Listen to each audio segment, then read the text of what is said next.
अस्सलामुअलैकुम व्यूअर्स, मैं हूं मोहम्मद शहजाद।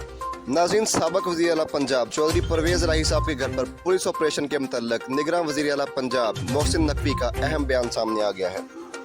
समाजी राब्ते की वेबसाइट ट्विटर पर उन्होंने अपना पैगाम शेयर करते हुए लिखा कि किसी को भी गैर कानूनी काम करने की इजाज़त नहीं दी जाएगी। पुलिस चौधरी परवेज़ इलाही साहब को गिरफ्तार करने के लिए उनके घर पहुंची और चौधरी शुजात हुसैन के घर पर धावा बोल दिया, जिसमें चौधरी सालक हुसैन और चौधरी शाफिज जख्मी हुए। याद रहे कि चौधरी सालक हुसैन जो कि एक वफाकी वजीर हैं, उन्होंने इस पर शदीद रद्द-ए-अमल दिया था और उनकी ट्वीट का जवाब देते हुए मोहसिन नकवी साहब ने लिखा कि कानून अपना रास्ता ज़रूर बनाएगा, जो कुछ भी हुआ उसमें पंजाब हुकूमत का कोई अमल दखल नहीं है। उन्होंने ये भी लिखा कि वो पाकिस्तान में मौजूद नहीं हैं, वो मदीना में मौजूद हैं और उन्होंने तफसीलात तलब कर ली हैं।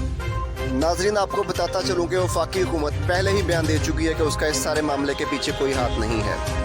अगर वफाकी हुकूमत का हाथ नहीं है, पंजाब हुकूमत का हाथ नहीं है, तो आखिर हाथ